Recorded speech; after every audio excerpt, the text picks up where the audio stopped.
There are many survivors of domestic violence and any type of prolonged abuse who do not realize the long-term effects that abuse has on your mind, body, and spirit. Today, I'm here to talk to you and make you aware of some of the changes or struggles that you may be going through that are linked to abuse that you may not even be aware of. Many survivors are under the misconception that once you leave the abuser, that's it. I'm done. Everything is great. My life is looking up from here, which is partially true. However, any time that you have endured any form of abuse, internal work is necessary before you return to the dating field, before you put yourself in vulnerable relationships or connections. It's very important to sit down with yourself and realize, ask yourself those hard questions, whether it's through any type of therapy, coaching, mentoring program. You need to get in touch with yourself and realize, what about you made you the perfect victim? What belief system, what learned thoughts or behaviors did you pick up in childhood that led to you in this very moment being where you are? And this is in no way victim blaming. I'm talking about being accountable, being aware that we all play a part in where we are in life, and our decisions affect our future. That's what I'm talking about. So let's talk about some long-term health issues that many survivors of abuse suffer from. And if your doctor doesn't know your full life story, your full record, if your doctor doesn't know that you've suffered abuse, getting an accurate diagnosis is difficult. Studies and research show that survivors of long-term abuse, even childhood abuse, suffer from higher rates of fibroids, tumors, ulcers. You may also be more susceptible to GI disorders, such as irritable bowels, feeling nauseous often. Some may suffer from chronic pain, nerve damage, especially if you were hit repetitively in the same spots. That can lead to nerve damage. Making the link between abuse and the mind, body, and spirit is so important. It can lead to sleep disorders such as insomnia. You may be afraid to sleep at night. You may be afraid of the dark. You may not be able to get a full night's rest. You sort of catnap throughout the night because you don't feel safe. Loud noises startle you. You hear every little thing in your sleep. This could possibly be linked to the abuse you have endured. There are many long-term emotional effects and learned behaviors that we exhibit as survivors of abuse, such as loss of your identity.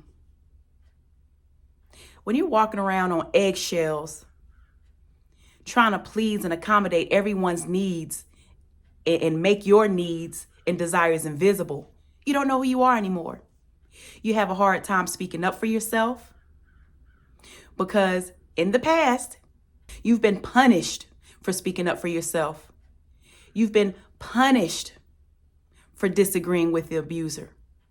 You've been punished for doing things that they didn't want you to do. So that sort of just mutes your voice. It sort of just makes you draw back a little bit and not be so willing to speak up for yourself, not be so willing to say what you need, to make commands. Instead, you seek to validate the other person. You start to lose interest in all the things that you once liked to do, your hobbies, your passions. All of that takes a back seat when you're trying to please the abuser. Therefore, you really lose a sense of self and the inner being of your soul. This transfers to all types of relationships, romantic relationships, friendships, work relationships. You will find yourself over-accommodating, overcompensating, people-pleasing to gain people's respect, when that is not how you gain the respect of a person. A person who truly loves you, cares for you, is going to respect you for who you are, as you are, for the being that you are, not by the things that you do for them.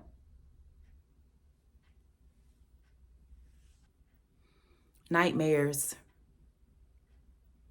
I suffered for many years of nightmares, just nightmares of my house being broken into. Nightmares of, the abuser chasing me, the abuser killing me. All sorts of dreams in which there were hidden messages to me, hidden messages of things that I needed to heal, things that I needed to work on. Emotions that I felt, the fears that I felt, all connected to the abuse, were revealed to me in my nightmares. And the more that I began to work on those issues, the less the dreams occurred. And there were dreams in particular that I would have. It would be the same dream, same circumstances, multiple nights, same dream. But as I worked through those issues, I found relief. Another one is hypervigilance. And what that is always being on the lookout for danger, never quite feeling safe, always looking behind your shoulder and sort of having this overall paranoid feeling or sense of danger. It looks different ways for many people. I'm going to give you an example of what I went through. For me, it led to an infatuation of having weapons. It was extreme, and it was out of fear. I'm talking about having my little pum-pums. I'm talking about having pepper spray. I'm talking about having all types of knives around. I'm talking about riding around with bats in my car with nails spiked in them. I'm talking about as I'm walking into the house, or maybe walking around in a parking lot, having my keys placed in between my knuckles in case I needed to react quickly. It just took over my life. Living in fear is not a way to live. And if you are someone who were attacked or assaulted in a time where you were vulnerable, like sleeping, like being snuck up on in the dark, hypervigilance could be a major issue for you. And it's something that requires your acknowledgement and work. Your religion or spiritual system, your belief system, is disrupted and foggy. You find yourself questioning God. You find yourself wondering, what's wrong with me? Is there anything valuable about me? Why would you bring this person into my life? Do you hate me, God? You find your intuition and your discernment being disrupted because of the manipulation tactics surrounding you. You've been isolated, taken from all the people around who love you the most, and have this toxic person feeding you with garbage, lies, junk about yourself. So therefore, you can't even see what God sees in you. And it's okay. I believe that God wants us to question his love so that he can show us, so that he can prove himself and make us firm believers. Sometimes that process is necessary. Sometimes God brought those people into our lives to show the weakness in us, to expose in us the things that we need to change. It's not about you, God, just wanting you to suffer. It's not about you being unlovable. All of these symptoms and signs of prolonged trauma due to abuse can be flipped so that you can see the positive in it. There was a positive in me being infatuated with those weapons. I learned self-defense tools. I learned how to protect myself in vulnerable situations. I learned how to use my short stature, but my body weight as a weapon. During those times of questioning God, my relationship became stronger. I became empowered as I looked through everything that I endured. I became empowered and just recognized just how strong I am. I recognized how loving and giving of a person I am, which is not a bad thing. However, I needed to enforce boundaries. All of this negative trauma, all of this negative emotional baggage can be turned into something positive. That's the main thing I want you to take away from this. It isn't to make you feel down about yourself or depressed. It's to make you aware so that you can make the necessary changes.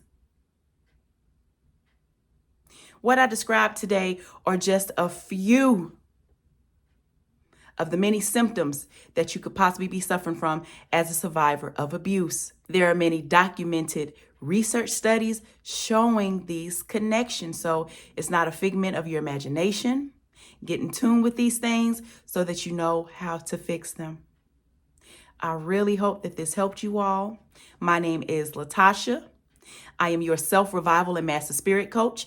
The name of my platform is Clara's Revival. And what I do here, I am passionate about uplifting and empowering women. And my specialty is coaching survivors of domestic abuse and trauma. If you gained anything from this, please like, share, subscribe, and comment what you learned. Comment your experiences. I would love to hear from you. I love you. Please take care of yourself. Talk to you soon.